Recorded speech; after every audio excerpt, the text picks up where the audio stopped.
ನಮಸ್ತೆ, ಹ್ಯಾಪಿ ಲೈಫ್ಗೆ ಸ್ವಾಗತ. ನಾನು ಶುಭಶ್ರೀ ಶಿವಕುಮಾರ್.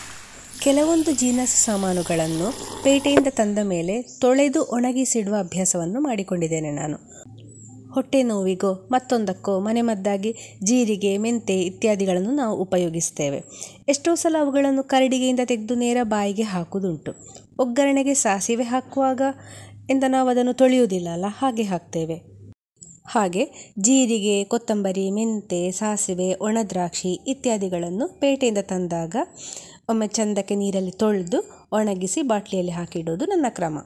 ಮತ್ತು ಈ ಕೆಲಸ ಅಷ್ಟು ಕಷ್ಟದ್ದೇನೂ ಅಲ್ಲಲ್ಲ. ಒಣಮೆಣಸನ್ನು ಒಣಗಿಸುವುದು, ದಾಸ್ತಾನು ಇಡುವುದು ನೋಡಿದರೆ ಅದನ್ನು ಕೂಡ ತೊಳೆದು ಒಣಗಿಸುವಂತ ಆಗ್ತದೆ. ಆದರೆ ತೊಳೆಯುವಾಗ ತೊಟ್ಟು ಮುರಿದು ಮೆಣಸಿನೊಳಗೆ ನೀರು ಹೋದರೆ ಮತ್ತು ಅದು ಸರಿ ಒಣಗದಿದ್ದರೆ ಅದು ಮತ್ತೆ ಕಷ್ಟಕ್ಕೆ ಬೀಳ್ಬೋದು. ಧಾನ್ಯಗಳು, ಬೇಳೆಕಾಳುಗಳು ಇತ್ಯಾದಿ ಆದರೆ ತೊಂದರೆ ಇಲ್ಲ. ಅಡಿಗೆಗೆ ಉಪಯೋಗಿಸುವ ಮೊದಲು ಹೇಗೂ ನಾವು ಅದನ್ನು ತೊಳಿತೇವೆ. ನೋಡಿ, ಹೀಗೆ ತೊಳೆಯುವಾಗ ಎಷ್ಟು ಧೂಳು ಅದರಿಂದ ಬಿಡ್ತದೆ ಅಂತ ನೋಡುವಾಗ ತೊಳೆದದ್ದು ಸಾರ್ಥಕ ಆಯಿತು ಅಂತ ಅನಿಸೋದುಂಟು. ಮಣ್ಣು ಮಾತ್ರ ಅಲ್ಲ, ಕೆಲವುದರಲ್ಲಿ ಹೊಯ್ಗೆ ಇರ್ತದೆ, ಸಣ್ಣ ಸಣ್ಣ ಕಲ್ಲುಗಳಿರ್ತವೆ. ಹೀಗೆ ಅವುಗಳನ್ನೆಲ್ಲ ಕ್ಲೀನ್ ಮಾಡಿ ಇಟ್ಟರೆ ನಮ್ಮ ಮನಸ್ಸಿಗೂ ಒಂದು ಸಮಾಧಾನ.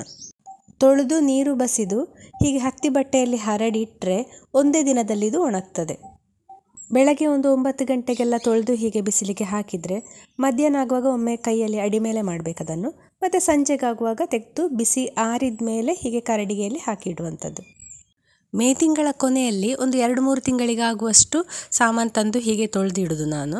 ಆಗಸ್ಟ್ ಸೆಪ್ಟೆಂಬರ್ನಲ್ಲಿ ಎಲ್ಲಿಯಾದರೂ 1-2 ಬಿಸಿಲು ಸಿಕ್ಕಿದರೆ ಹೀಗೆ ತೊಳೆದು ಒಣಗಿಸ್ತೇನೆ. ಇಲ್ಲಾಂದರೆ ಹಾಗೆ ಉಪಯೋಗಿಸ್ತೇನೆ, ಏನು ಮಾಡಲಿಕ್ಕಾಗೋದಿಲ್ಲ. ಹೀಗೆ ಸ್ವಲ್ಪ ದಿನ ಮೊದಲೊಮ್ಮೆ ಎಳ್ಳು ತಂದಿರುವಾಗ ತೊಳಿತೇನೆ ಅಂತ ಹೊರಟದ್ದು ನಾನು. ಎಳ್ಳನ್ನು ನೀರಲ್ಲಿ ಹಾಕಿದ್ದು ನೋಡಿ, ಅರೆವಾಶಿ ಎಳ್ಳು ಸಾಬಕ್ಕಿಯ ಹಾಗೆ ಆಯಿತು. ತಂಪಿನ ಬೀಜ ಖಸ್ಖಸ್ ಉಂಟಲ್ಲ, ಅದನ್ನು ನೀರಿಗೆ ಹಾಕಿದಾಗ ಹೇಗಾಗ್ತದೆ ಹಾಗೆ ಆಯಿತು ಇದು ಕೂಡ. ಆದರೆ ಸೂಕ್ಷ್ಮವಾಗಿ ನೋಡುವಾಗ ಇದು ಖಸ್ಖಸ್ ಬೀಜದ ಹಾಗೆ ಕೂಡ ಇರಲಿಲ್ಲ. ನೋಡಿ, ಕಾಣ್ತದಲ್ಲ, ಇದರಲ್ಲಿ ಅರೆವಾಶಿ ಮಾತ್ರ ಎಳ್ಳು, ಅರೆವಾಶಿ ಬೇರೇನೋ ಕಲಬೆರಕೆ. ಸುಲಭದಲ್ಲಿ ಸಿಗುವ ಯಾವುದೋ ಕಾಟು ಹುಲ್ಲಿನಲ್ಲಿ ಬೆಳೆದ ಬೀಜ ಆಗಿರ್ಬೋದು ಅಂತ ಕಾಣ್ತದೆ. ಮತ್ತು ಇದನ್ನು ತೊಳೆದ ನೀರು ಕೂಡ ಹಾಗೆ ತುಂಬ ಕಪ್ಪು ಕಪ್ಪಾಗಿ ಇತ್ತು. 1-5 ಎಳ್ಳಿನ ನಿಜವಾದ ಬಣ್ಣ ಆಗಿರಲಿಕ್ಕೂ ಸಾಕು, ಗೊತ್ತಿಲ್ಲ ನನಗೆ. ನಾವು ಬೀಟ್ರೂಟ್ ಕೊರೆಯುವಾಗ ನಮ್ಮ ಕೈ ಕೆಂಪಾಗ್ತದಲ್ಲ, ಹಾಗೆ ಇರಲಿಕ್ಕೂ ಸಾಕು, ಅಥವಾ ಬಣ್ಣ ಹಾಕಿದ್ದಾಗಿರಲಿಕ್ಕೂ ಸಾಕು, ಗೊತ್ತಿಲ್ಲ. ನೋಡಿ ನನ್ನ ಕೈ ಹೇಗೆ ಕಪ್ಪಾಗಿದೆ ಅಂತ. ಇದು ಒಣಗಿದಾಗ ಕಲಬೆರಕೆಯ ಬೀಜಗಳು ಮುದ್ದೆ ಆಗಿಕೊಂಡಿತ್ತು, ದುರುದುರಾಗಿರಲಿಲ್ಲ. ಮತ್ತು ನಾನು ಅದನ್ನು ಕೈಯಿಂದ ಹೆಕ್ಕಿ ತೆಗೆದೆ. ಈ ಕಲಬೆರಕೆಯ ಬೀಜ ಎಂಥದ್ದು ಅಂತ ಗೊತ್ತಿಲ್ಲದ ಕಾರಣ ನಾನು ಅದನ್ನು ಮತ್ತೆ ಉಪಯೋಗಿಸಲಿಲ್ಲ. ಅದನ್ನು ಹೆಕ್ಕಿ ತೆಗೆದು ಎಳ್ಳನ್ನು ಮಾತ್ರ ಉಪಯೋಗಿಸಿದ್ದು.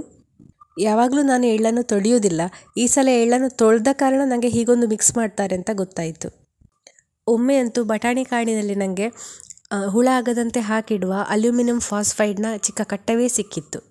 ಹೀಗೆ ಎಲ್ಲ ಬೇಳೆಕಾಳು, ಧಾನ್ಯಗಳು, ಸಾಂಬಾರ ವಸ್ತುಗಳು ಎಲ್ಲವನ್ನು ದಾಸ್ತಾನಿಡುವಾಗ ಅವರು ಏನಾದರೂ ಕೀಟನಾಶಕವ ಏನಾದರೂ ಹಾಕಿ ಇಡ್ಬೋದಲ್ವ.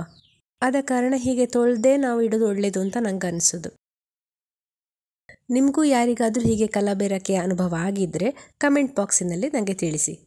ವಿಡಿಯೋವನ್ನು ಕೊನೆ ತನಕ ನೋಡಿದ್ದಕ್ಕಾಗಿ ಧನ್ಯವಾದಗಳನ್ನು ತಿಳಿಸ್ತಾ ಈ ವಿಡಿಯೋವನ್ನು ಇಲ್ಲಿಗೆ ಮುಗಿಸ್ತಾ ಇದ್ದೇನೆ.